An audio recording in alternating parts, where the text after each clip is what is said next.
Hi hello friends, welcome back to Akshay அம்மா சமையல். நம்மளோட வீடுகளில் அரிசியை யூஸ் பண்ணி பண்ணுற பலகாரங்க எல்லாத்துலேயுமே இந்த எள்ளை வந்து நிறைய பேர் சேர்த்துருப்பாங்க. அது நம்ம தெரியாமையே இவ்வளோ நாள் சாப்பிட்ருப்போம். எள்ளை வந்து அரிசியோடு சேர்த்து சாப்பிட்டா அப்படின்னா தான் அதோட முழு பலனும் நம்மளுக்கு கிடைக்கும். இந்த எள்ளில் பார்த்திங்கன்னா நிறைய கால்சியம் இருக்குது, ஒமேகா 3 இருக்குது, ஆன்டி ஆக்சிடென்ட்ஸ் இருக்குது. இதை வந்து ரெகுலராக நம்ம சாப்பிடும்போது பிரஸ்ட் கேன்சர் வரதை கூட கம்மி பண்ணும் அப்படின்னு சொல்லி லேட்டஸ்ட்டாக ஒரு ரிசர்ச்சில் கூட அதை சொல்லியிருந்தாங்க. இப்படி நிறைய விதமான சொல்ல முடியாத அளவு சத்துக்கள் நிறைஞ்ச இந்த எள்ளை யூஸ் பண்ணி இன்றைக்கி நம்ம ஒரு சாதம் ரெசிபி தான் எப்படி செய்கிறதுன்றதை பார்க்க போகிறோம். வாங்க வீடியோக்குள்ளே போய் இந்த டேஸ்டியான ஹெல்த்தியான எள்ளு சாதம் எப்படி செய்கிறது அப்படின்றத பார்க்கலாம். எள்ளு சாதம் செய்கிறதுக்கு ஒரு கடாய் வச்சுக்கலாம். இரும்பு கடாய் இருந்தால் யூஸ் பண்ணுங்கள், இல்லைனா நான்ஸ்டிக் யூஸ் பண்ணிக்கோங்க. கடாய் கொஞ்சம் சூடானதும் 1 டேபிள் ஸ்பூன் அளவு கடலைப்பருப்பு, 1 டேபிள் ஸ்பூன் அளவு உளுத்தம்பருப்பு சேர்த்துக்கலாம். கூடவே வந்து நான் ஒரு 2 கட்டி அளவு கட்டி பெருங்காயம் ஆட் பண்ணியிருக்கேன். உங்கள்கிட்ட கட்டி பெருங்காயம் இல்லை அப்படின்னா நீங்கள் பெருங்காயத்தூள் சேர்த்துக்கலாம். இதை வந்து நம்ம நல்லா ட்ரை ரோஸ்ட் பண்ணிக்கலாம். ஸ்டவ்வை வந்து சிம்மில் வச்சுக்கோங்க. இது வந்து ஒரு 5 மினிட்ஸ் போல் டைம் எடுத்துக்கும் ஃபுல்லாக வறுபட்டு வரதுக்கு. பாருங்கள், லைட்டாக கலர் வந்து சேஞ்ச் ஆக ஆரம்பிச்சிருக்கு. இந்த மாதிரி நல்லா சிவக்க வறுத்து எடுத்துக்கோங்க. இந்த பருப்பெல்லாம் சிவக்க வறுத்ததும் இது கூட வந்து 2 டேபிள் ஸ்பூன் அளவு எள்ளு ஆட் பண்ணிக்கலாம். வெள்ளை எள்ளை விட கருப்பு எள்ளில் தான் வந்து நிறைய சத்துக்கள் இருக்குது. ஸோ நீங்கள் வந்து முடிஞ்ச அளவு கருப்பு எள் யூஸ் பண்ணவே ட்ரை பண்ணுங்கள். எள்ளு சேர்த்து நல்லா கலந்து விட்டுறலாம். எள்ளு சேர்த்ததுக்கப்புறமா நம்ம ரொம்ப நேரம் வறுக்க தேவையில்லை, நல்லா மிக்ஸ் பண்ணி விடுங்க. எள்ளு வந்து நல்லா வறுப்பட்டு வந்துருச்சு அப்படின்னா படப்படப்படன்னு பொரியும். இந்த மாதிரி படப்படன்னு வெடிச்சிது அப்படின்னா அந்த பக்குவம் போதும்னு அர்த்தம். அதை வந்து நம்ம ஸ்டவ் ஃப்ளேம் ஆஃப் பண்ணிவிட்டு ஒரு பிளேட்டுக்கு மாற்றி வச்சிடலாம். இது ஒரு 10 மினிட்ஸ் போல் ஆற விடுங்க. நல்லா சூடு ஆறுனதுக்கப்புறமா இதை வந்து நம்ம ஒரு மிக்ஸி ஜாரில் ஆட் பண்ணிக்கலாம். இப்போ பாருங்கள், எல்லாம் சூடு ஆறிடுச்சு. இதை வந்து அப்படியே ஒரு மிக்ஸி ஜாரில் சேர்த்து நம்ம நல்லா பவுடர் பண்ணி எடுத்துக்கலாம். இப்போ பாருங்கள், இது எல்லாத்தையுமே சேர்த்தாச்சு.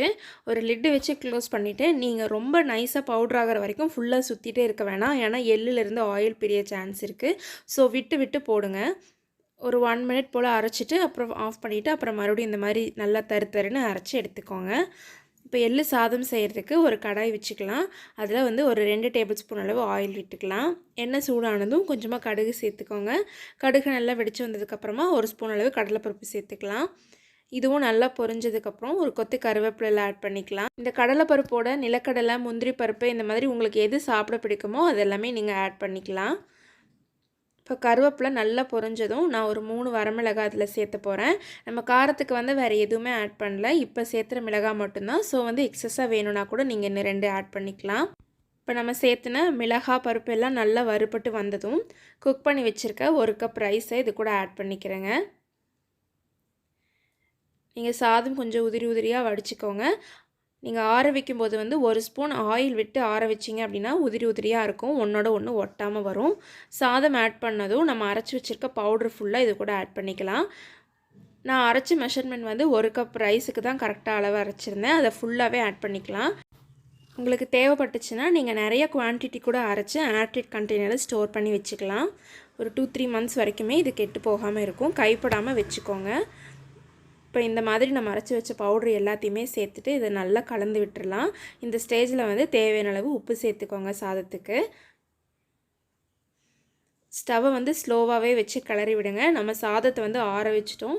ஸோ சாதம் வந்து ஃபுல்லாக சூடேறுற வரையும் நல்லா கிளறி விட்டுக்கோங்க. ஒரு 2 நிமிஷம் போல் கைவிடாமல் இந்த மாதிரி நல்லா மிக்ஸ் பண்ணி விட்டீங்க அப்படின்னா சூப்பரான எள்ளு சாதம் ரெடி ஆயிரும்.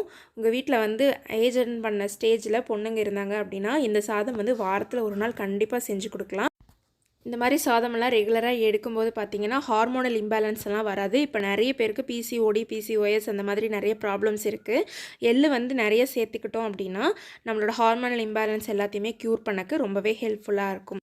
நிறைய கால்சியம் சத்து இருக்க இந்த சாதத்தை கண்டிப்பாக உங்கள் வீட்டில் இருக்க எல்லாருக்கும் செஞ்சு கொடுங்க. குறிப்பாக சின்ன வயசு பசங்களுக்கு மறக்காமல் செஞ்சு கொடுங்க. இந்த வீடியோ யூஸ்ஃபுல்லாக இருக்குன்னு நினச்சிங்கன்னா வீடியோக்கு ஒரு லைக் பண்ணுங்கள், ஷேர் பண்ணுங்கள், கமெண்ட் பண்ணுங்கள். நம்ம சேனலை இன்னும் சப்ஸ்கிரைப் பண்ணாதவங்க மறக்காமல் சப்ஸ்கிரைப் பண்ணிக்கோங்க. தேங்க்யூ.